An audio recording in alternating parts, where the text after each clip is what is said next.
Nguồn gốc của tên gọi Đồng Nai. Tác giả Trịnh Hoài Đức trong Gia định Thành Thông Chí hay Đại Nam Nhất Thống Chí của Quốc sử quán Triều Nguyễn đề cập Đồng Nai. Chợ Lộc Giả ở phía nam hạ lưu sông Phước Long, huyện Phước Chính. Vì trước kia là đồng nội lắm hươu nai nên gọi tên thế, hoặc là Lộc Động, tục gọi chợ Đồng Nai. Xét 6 tỉnh Gia định mà gọi chung là Đồng Nai là vì lúc mới khai thác bắt đầu từ Đồng Nai nên lấy chỗ gốc mà bao trùm. Địa danh Đồng Nai xuất hiện bằng chữ quốc ngữ đầu tiên trong báo cáo của Giáo hội Thiên Chúa Giáo về tình hình giáo dân ở Nam Bộ năm 1747 với cách gọi Đô Nai. Sau đó, địa danh Đồng Nai xuất hiện vừa bằng chữ nôm vừa bằng chữ quốc ngữ vào năm 1772 trong từ điển An Nam Latin của Pygmalion de Bihen. Nhà nghiên cứu Trần Hiếu Thuận bút danh Hoàng Thơ đã mất, không đồng thuận cách lý giải Đồng Nai là cánh đồng có nhiều hươu nai, do ven sông Đồng Nai có đôi chỗ được gọi là đồng bằng, nhưng đó chỉ là những trũng được phù sa sông bồi đắp thành đồng bằng nhỏ, không phải đồng ruộng bát ngát hay đồng cỏ mênh mông có nai ăn cỏ được.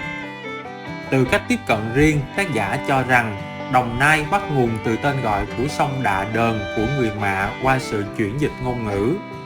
Đồng bào dân tộc Mạ, một cư dân quan trọng ở Đồng Nai với địa bàn sinh sống của mình, trong đó có sông Đồng Nai. Họ đã gọi sông Đồng Nai là Đạ Đờn. Đạ là nơi xuất phát dòng nước, Đờn là sông. Từ Đạ Đờn có sớm nhất cũng 3.000 năm rồi, và cách đây 300 năm, từ Đạ Đờn chuyển thành Đồng Nai, thế có nghĩa từ Đờn chuyển âm thành Đồng, còn từ Đạ bỏ mất thêm chữ Nai, Đồng Nai. Cách lý giải này tương đồng với cách hiểu về Đồng Nai của nhà văn Bình Nguyên Lộc. Riêng ở Biên Hòa thì toàn địa danh của người Mạ mà chúng tôi nghi là hậu duệ của Phù Nam. Tên Đồng Nai không phải là tên Việt Nam mà là tên của Mạ. Họ gọi sông Đồng Nai là Đạ Đờn. Đạ là hình thức đầu tiên sẽ biến thành nước trong ngôn ngữ ta. Đờn được biến thành đồng. Như vậy, sông Đồng Nai là sông đồng mà lưu vực có nhiều nai. Cách lý giải này đưa đến một cách hiểu khác hoàn toàn với cách miêu tả của Trịnh Hoài Đức. Cụ thể, Đồng Nai bắt nguồn từ con sông lớn có nhiều nai chứ không phải là cánh đồng có nhiều hươu nai.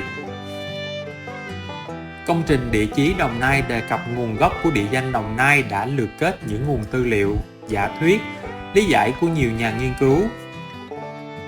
Dẫn theo lược sử Công giáo Nam Bộ từ thế kỷ 16 đến 18 của Trương Bá Cần, trong đó tư liệu viết năm 1701 và 1710 cho biết vùng Đô Nai, tức Đồng Nai ở giữa Cao Miên và Chiêm Thành là một vùng đồng bằng, đất tốt, khá rộng và dài, rừng rậm, cây to, nơi mà người đàn trong đến lập nghiệp từ 35 hay 40 năm nay. Như vậy, từ đầu thế kỷ 18, địa danh Đồng Nai đã được các nhà truyền giáo ghi chép từ tên gọi dân gian đã phổ biến trước đó vài chục năm. Tác giả Sakaya trong công trình Văn hóa Chăm nghiên cứu và phê bình đưa ra ý kiến sông Đồng Nai như một ranh giới tự nhiên giữa Vương quốc Champa và Phù Nam. Địa danh Đồng Nai được nhắc đến với một số dữ liệu. Truyện cổ còn ghi lại vua Borome trị vì từ năm 1627 đến 1651 là cư dân của làng Bui ở Đồng Nai, nghĩa là một vùng núi mà có nhiều sắc dân không phải là người Chăm sinh sống. Đồng Nai là địa danh khá quen thuộc trong lịch sử Champa, hoặc địa danh Đồng Nai trong địa lý Champa được gọi là vùng Endon Nai. Đây là xứ sở thần linh mà người Chăm gọi là vùng đất thánh. Cho đến nay, địa danh Đồng Nai đã chỉ ít nhất 8 đối tượng, tức là có 8 địa danh Đồng Nai. Cánh đồng có nhiều nai, chợ ở hạ lưu sông Đồng Nai, vùng miền Đông Nam Bộ, sông Đồng Nai, vùng Nam Bộ. Sau này, tên gọi Đồng Nai được dùng đặt tên khá nhiều trong nhiều trường hợp. Thậm chí người Pháp trong thời kỳ quản lý ở Việt Nam đã thành lập tỉnh Đồng Nai Thượng. Tên gọi Đồng Nai Thượng hiện nay còn là tên đơn vị hành chính cấp xã của huyện Cát Tiên thuộc tỉnh Lâm Đồng, hay tên gọi xã Đồng Nai ngày nay thuộc huyện Bù Đăng, tỉnh Bình Phước. Tên gọi Đồng Nai cũng được định danh cho một nền văn hóa ở Nam Bộ hay phức hệ văn hóa của nền văn minh tiền sử mà ngày nay chúng ta được biết qua những kết quả nghiên cứu khảo cổ học. Văn hóa Đồng Nai, văn minh lưu vực sông Đồng Nai. Như vậy, địa danh Đồng Nai được sự quan tâm của nhiều nhà nghiên cứu từ trước đến nay.